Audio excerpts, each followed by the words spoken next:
We moved out of our last house a week ago. I'm glad we did. It was definitely not safe there, especially for a man like me who has a young family to take care of. I think if I hadn't decided to get the hell out of there, I would have failed my family.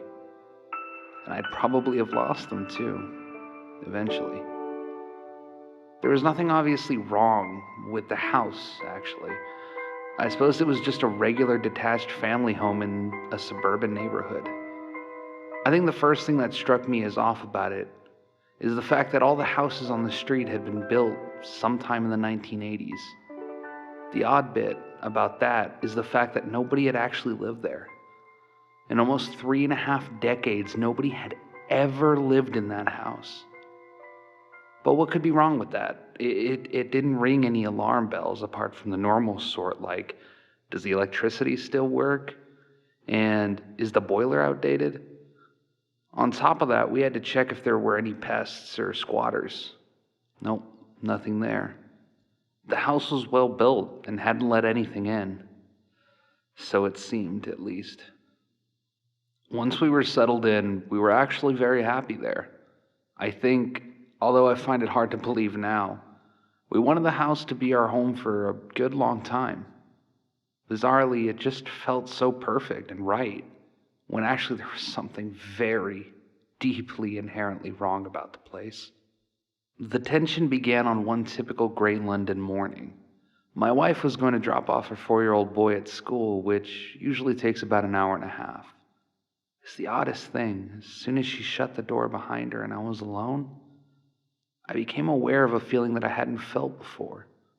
You could describe it as a feeling of being watched, but I think it was something else, a feeling of tension and discomfort arising from, well, nothing. Nothing at all happened. No creaks, no bumps, no whispers. I had the heating on, it was December, and was listening to classic FM on the radio. On first inspection, it seemed to be a comfortable, peaceful environment, ideal for sitting down and getting on with my work. But it wasn't. I felt sort of agitated. I suppose it was just down to this being a new house that I'd only slept in for a few nights. I got on with my work. Except I didn't. I couldn't settle down and concentrate. I found myself wandering around the house, walking slowly around every room. There were a few boxes of things that still needed to be unpacked and some rooms that were still quite bare. I refused to accept it, but a tiny part of my subconscious expected that there was an intruder in the house. I was in the room farthest away from my studies, so I could just about hear Bach's cello suite or whatever the heck was playing upstairs. I stayed at the window waiting for my wife to turn up in her car. It was incredible how quickly the mood shifted as soon as my wife stepped into the house. As soon as I was no longer alone, the uncomfortable feeling lifted, and I could actually feel the warmth of the central heating. And my tea with a tablespoon of honey in it actually tasted sweet. Even the rain clouds, which had started to drizzle outside, seemed friendlier. The next morning, I did the school run just as a little experiment. I was driving back when I got a call from my wife. I don't think she wanted anything in particular, apart from some company. Her tone was very casual. It almost sounded forced, and she was only asking when I'd be back, but in a prolonged way, as if she wanted to keep the call going as long as possible. I had some idea of why she was calling. She was getting the feeling too. She probably felt it more because women are more tuned in to these subtleties in their environments. She didn't mention anything when I returned regarding the feeling, but through her smile, I could see that she was a tiny bit spooked. To be honest, though, it was nothing really, just a feeling that people get sometimes. The only odd thing about it was that it only happened when we were alone, and that it happened to both of us. Well, still, some places are just like that. The house that hasn't been lived in for decades might take time to warm to its new owners, I guess. The next day, while my wife was out getting groceries, I made a little discovery. The strange feeling grew more intense in certain parts of the house. In the upstairs bathroom, it was particularly strong. And there was a corridor that connected the dining room and living room where it was also quite noticeable. The thing about these places is that they were the only parts of the house with mirrors in them. With time, I came to hate those parts of the house and those mirrors. Nothing new happened for about a week. I just avoided being in the house by myself. And I noticed my wife did the same, although we never discussed the fact that we felt uncomfortable being alone. It was a new house. We didn't want to spoil our first days there with negativity. But a certain negativity hung about the place nevertheless. It wasn't obvious, it wasn't overwhelming, but it was always there. It felt somewhat hostile, as if we were sharing the home with something that didn't like us being around.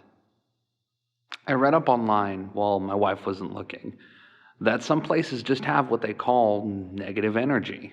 Apparently, this is a result of many things, just poor lighting, bad feng shui, and bad things that have happened in the past in the place. Ironically, we installed brand new high-power light bulbs. My wife had a whole book on keeping good feng shui. And as for the whole bad things happening in the past thing, nobody had ever lived in the house before. I mean, how could anything bad have happened if nobody had lived there before? At least our son didn't seem affected. He was playing just as happily as ever with his toys. Work overload had preoccupied me and his mother lately, so we didn't spend as much time with him as usual. He didn't seem to mind. He even managed to invent an imaginary friend to play with. There was this one night, though, when I came home from work late to find my son in bed and my wife waiting for me in the living room. As soon as I came through the front door, I was greeted with a thick, heavy presence. It gave me a bad feeling immediately. I knew the moment I walked in that something wasn't right. And yet everything seemed fine. We ate dinner in front of the television, washed up, and then got ready for bed. We both joined our son upstairs to sleep, and soon enough, we'd both dozed off. Except, I was suddenly disturbed from my sleep. It was nothing unnatural. In fact, it was the very call of nature that woke me up. I need to use the loo. I got up and put on my slippers and nightgown. It was absolutely freezing, being a winter's night. But when I stepped into the bathroom, I was shocked by how cold it was. It was not safe how chilly it was in there. I looked at myself in the mirror for a bit, then sat on the toilet seat to do my business. That mirror was giving me a bad feeling. I kept imagining that I could see something moving around in the mirror, and yet there was no one else in the room but me. Not even a fly or a bug. It happened at least 3 times. Then I got up and washed my hands and just stared into the mirror for a while, just to make sure.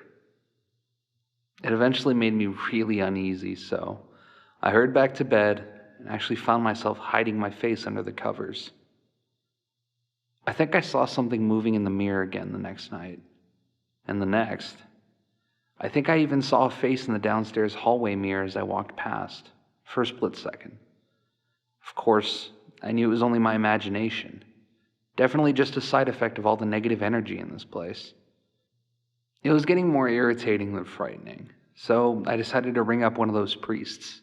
You know, those spiritual sorts who know how to brighten up places with negative energy in them. She turned up while our son was at school. A frail old Japanese woman. Must have been around 80 years old at least. Her son dropped her off since she was very weak and unable to walk the distance. Anyway, she came in smiling faintly and telling us in broken English that she would like to walk around the house to get used to it. I and my wife sat quietly in the living room. Personally, I don't think she was all too happy about the house being checked out by what she referred to as an exorcist, but I showed her the web pages about clearing negative energy and she agreed with a sigh. After all, it was good feng shui to have your house cleared. The spiritual woman came downstairs after about 10 minutes. In spite of how bony and old she was, she made the place feel very secure and comfortable. I almost wanted her to stay with us so that we could be assured that there was no negative energy. But something happened that made us wonder if it was really the negative energies making our house the way it was. Anyway, She came into the living room and told us that she'd burnt incense in some of the rooms and that she was going to go over the rooms again just to clear out any remaining negativity. But then she suddenly went stiff, and her quivering smile became a screwed-up scowl, and her watery eyes hardened. We thought she was having a stroke and reached for the telephone to call an ambulance. Turns out she was fine. She told us not to touch anything or move. We listened and watched, dumbfounded, as she rushed to the wall with impressive speed and pressed her ear against it. She whispered some words which we couldn't hear, and she seemed to be receiving a reply as her expression changed and contorted. Whatever she was hearing can't have been good, because she gave a shriek and sprang away from the wall. The room darkened noticeably, like when a cloud covers the sun. She grabbed my wife by the shoulders and shook her firmly as she said, "You can't live in this house." "Why not?"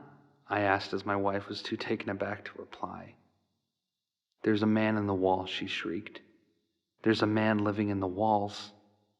He's a bad man. There's a man in the walls." The old woman hurried through the hallway and, without even putting her shoes on, stepped outside the house and urged us to come with her.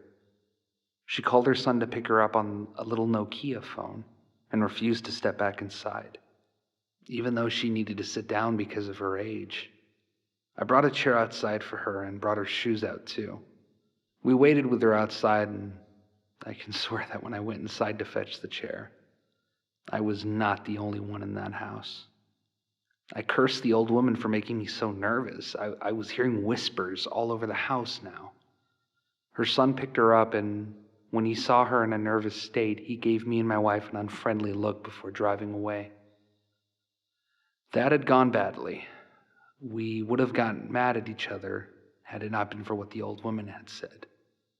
Man in the walls. Oh, it was chilling to hear that, and the look of terror on the old woman's face convinced us that she was serious. But, being modern cosmopolitans, we just agreed after some conversation that she was just doing that to frighten us, or that she was just old and batty. We didn't want to believe her bullshit. But the phrases stuck with me. Man in the walls. I even admit, I put my ear to the wall to see if I would hear anything. Nothing. We were more uneasy now than we'd been before the spiritual had come. The tension gathered all day until bedtime, and the house felt unnaturally dark. As I was slipping into bed, relieved that the day was over, a cry from my wife got me out of bed. She rushed into the bedroom with a look of utter horror on her face. "Man in the mirror," she screamed. "Man in the mirror." I had enough sense to realize that she was not talking about the Michael Jackson hit. She was genuinely terrified. "Where?" "Bathroom.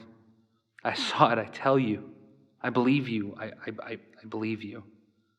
I had to believe her. I stormed into the bathroom and looked into the mirror.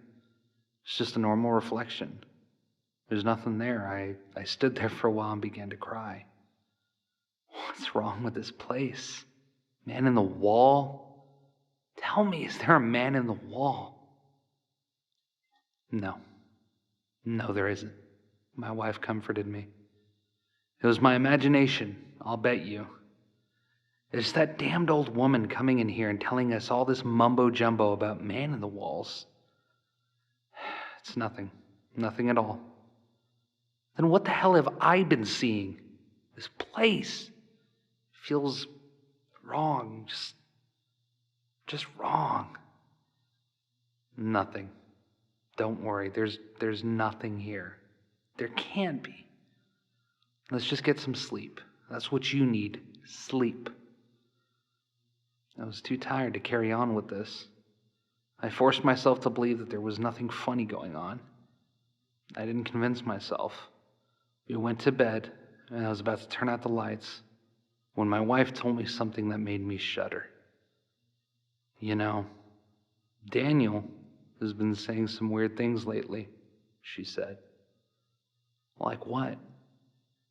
"Well, It might just be a coincidence, but what that old woman said about a man in the walls, it seems to fit with something that Daniel's been talking about.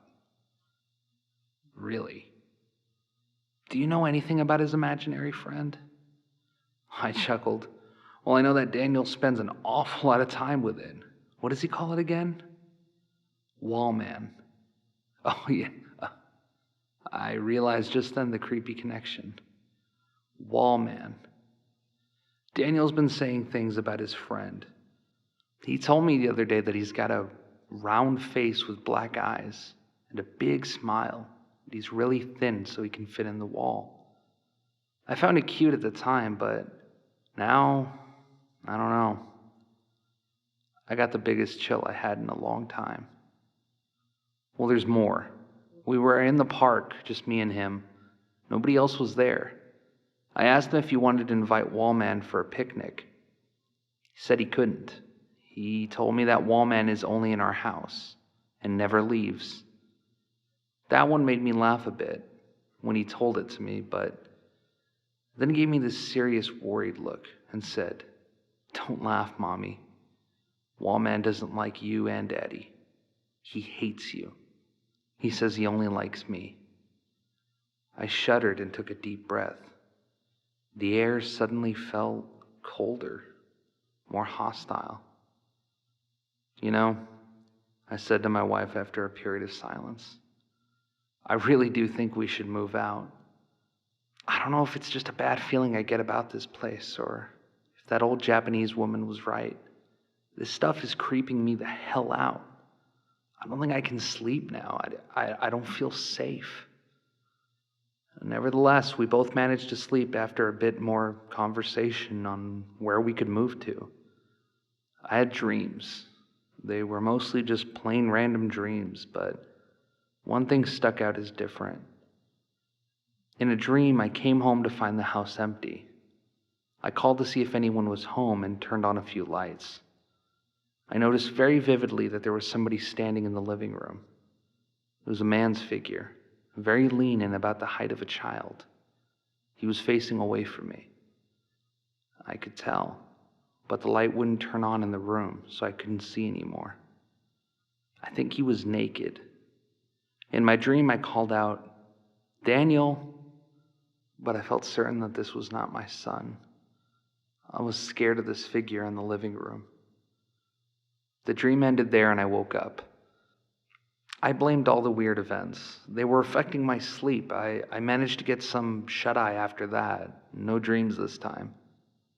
It was a Saturday next morning, so we had a bit of a lie-in. "I'm getting the kettle on. How many sugars would you like?" I asked my wife before going downstairs to the kitchen to make some tea. But as I waited for the kettle to boil, a voice caught my attention. It was Daniel. He was raising his voice. I found him looking up at a mirror in the downstairs corridor in a heated argument with somebody. "No, if you don't say sorry, I won't be your friend anymore," he cried. "Hello? Dan? You all right there, son?" I called to him. He ignored me outright. "No, no, no," he shrieked at whoever he was speaking to. I saw tears on his cheeks. "I don't want to. You're not nice anymore. Go away," he began to screech. "I don't want to go with you." I rushed along and lifted him up, carrying him away from that mirror. His mother came downstairs, roused by the shouting. "What's wrong, dear?" "Wallman. Wallman wants me to live with him in the wall. He wants to take me in the wall, but I told him I don't want to." "Oh, God," I muttered, handing him to my wife, my voice shaking. "I can't put up with this bullshit any longer. Wallman, where the heck are you? Come out, you bastard." I'd never spoken in front of my son like that before, but he didn't seem unsettled. He seemed glad that I was angry at his imaginary friend. My wife took him upstairs while I raged on for a bit. "Right," I said when my wife came back downstairs. "We've got to get rid of these goddamn mirrors. They're creeping the shit out of me." "It's okay, it's fine. No, it's not fine. It can't be fine. It's like they're portals or something. Like there's evil coming straight out of them or some crazy shit like that.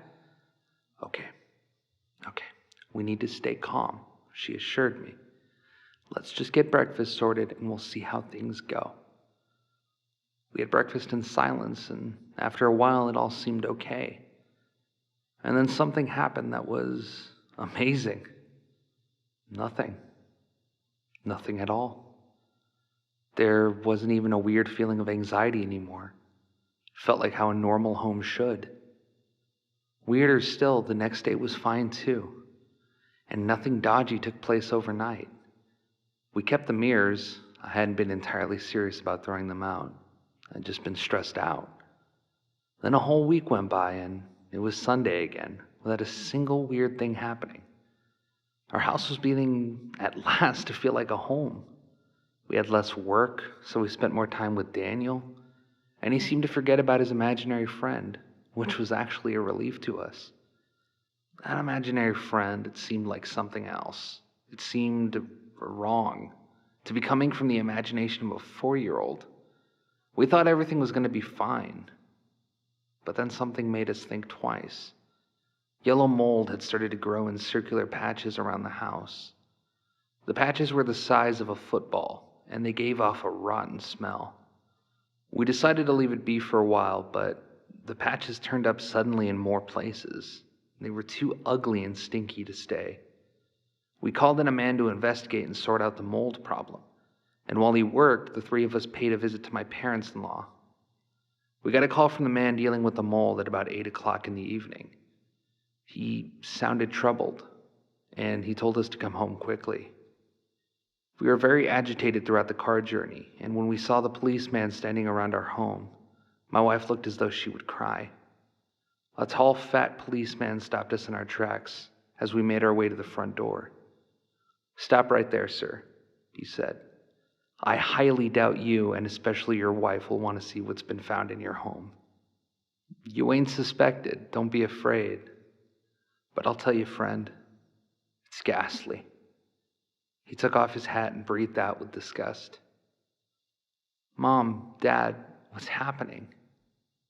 Daniel kept asking, but we just led him back to the car. I went back to the policeman, and the inspector came and told me to come in. I went in to find where the patches of the mold had been. There were holes in the wall. Men in uniform and masks were carrying small objects in plastic bags out of the house. The mold specialist was sitting down with a cup of coffee on the sofa, his head in one hand. He seemed deeply troubled. I looked at him for a while and thought it might be better not to ask him what happened. I didn't need to. "You ain't seen what you had in your walls yet?" he asked me, his eyes bloodshot. "I ain't ever done a job like this one. Horrible." "What was in the walls?" I asked, my voice shaking. "Tell me, please, I can't bear it anymore." "Can't tell you myself." Shocking. Suddenly, the world around me became a blur, and I collapsed to the ground. I came to at my parents-in-law's house. Had this all been a dream? No, it was now 2 a.m. My son and my wife were upstairs, and they told me an inspector was coming to speak with me. "What happened, Inspector? What was in my house?" "Now, don't take this the wrong way, sir. We're not accusing you of anything. The things we found date back to at least a decade, judging by the state they're in." "What did you find?" Then I was told, once I'd promised to remain calm, that behind each of the 16 patches of mold, the bones of a small child had been found curled up inside the walls.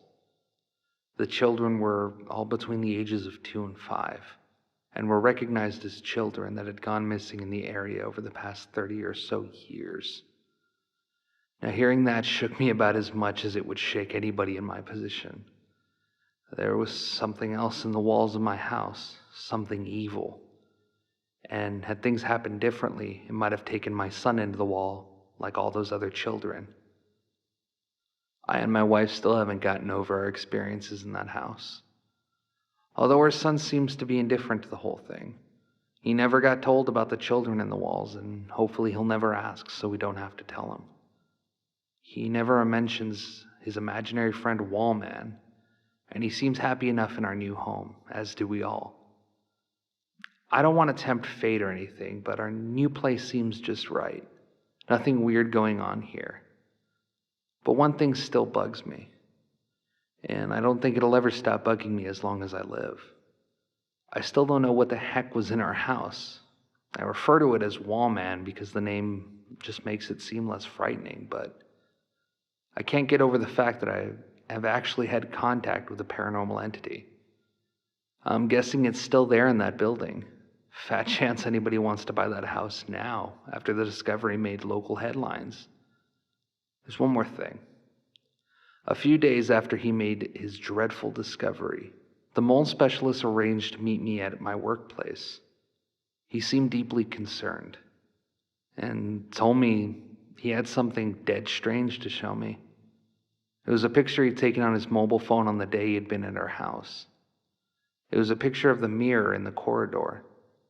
Although the quality was a little grainy, a face could be seen very clearly in the mirror. It just popped up in the bottom corner of the mirror. A white face with a wide, thin-lipped mouth and large black eyes. It had very clean, neat teeth.